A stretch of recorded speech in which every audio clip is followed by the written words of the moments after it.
صلی علی سیدنا نبینا مولانا محمد وبارک وسلم علیہ۔ جناب حافظ شفیق الرحمان صاحب، جناب حافظ کوثر صاحب، مختلف علماء دین، سامعین حضرات، السلام علیکم ورحمۃ اللہ وبرکاتہ۔ آج اس تقریب میں شرکت کرنا میرے لیے صد افتخار ہے۔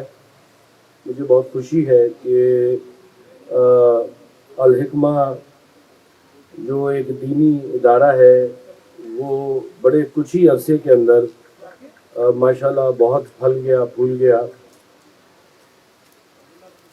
دینی جو ادارے ہوتے ہیں اور جو مدارس ہیں، ان کا جو کردار ہے امت کی رہنمائی اور سربلندی کے لیے، وہ ایک قابل تحسین رول ہے۔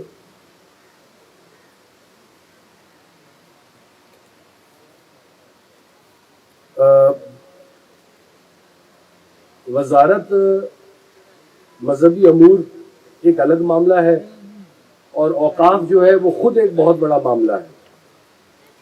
اوقاف میں 550 دربار ہیں ماشاءاللہ، 450 مدارس اور مسجدیں ہیں، اور اس کے علاوہ 1 لاکھ ایکڑ سے زیادہ اراضی ہے، جس میں 30,000 سے زیادہ وہ اراضی ہے جو کہ کلٹیویٹ نہیں ہو سکتی، جو کہ زیر کاشت نہیں ہو سکتی، اور 70,000 سے زیادہ ایکڑ وہ اراضی ہے جو کہ قابل کاشت کی جا سکتی ہے۔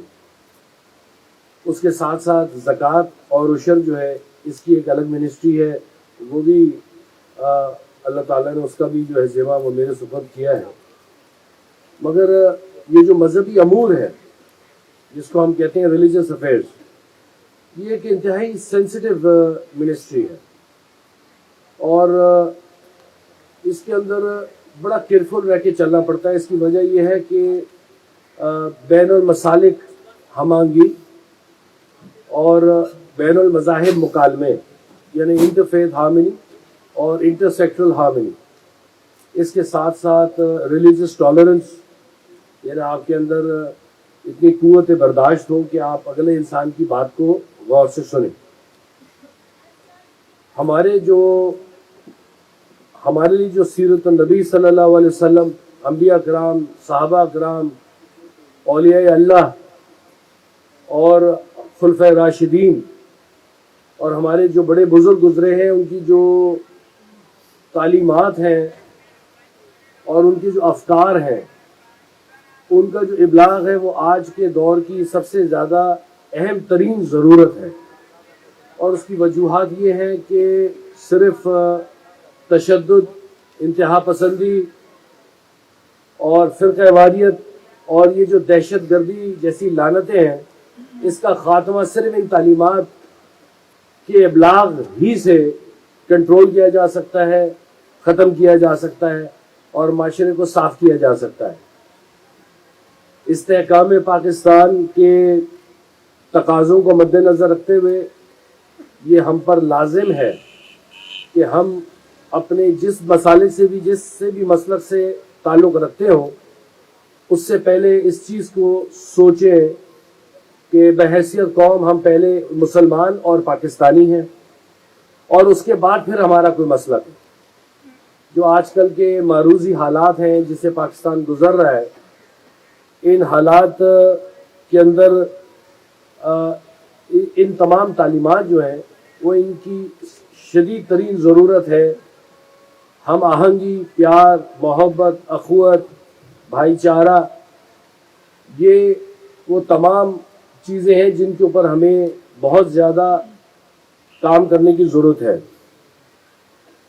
دینی اداروں کا جو کردار ہے، جیسے میں نے کہا کہ وہ امت کی رہنمائی اور سربلندی میں قابل تعریف جو ہے وہ کردار ادا کرتا ہے، اور ان کی رہنمائی سے قوم جو ہے وہ ترقی کرتی ہے۔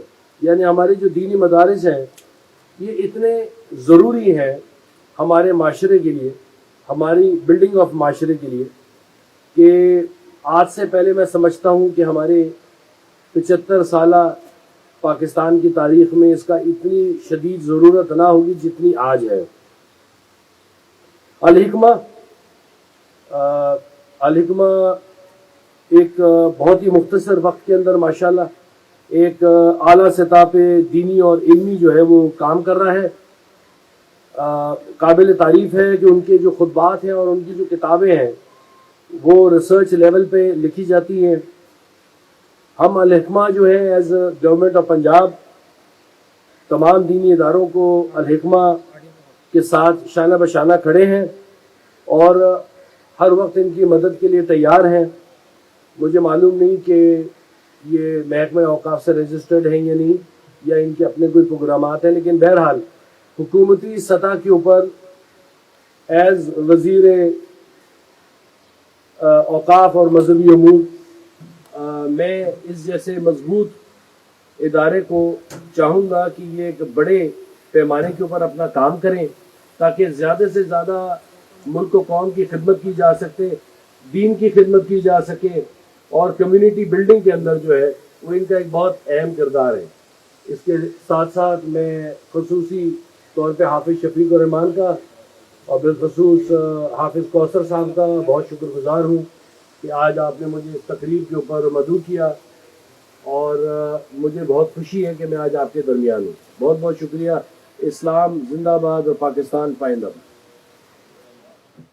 زندگی شعور سے. الحکمہ انٹرنیشنل.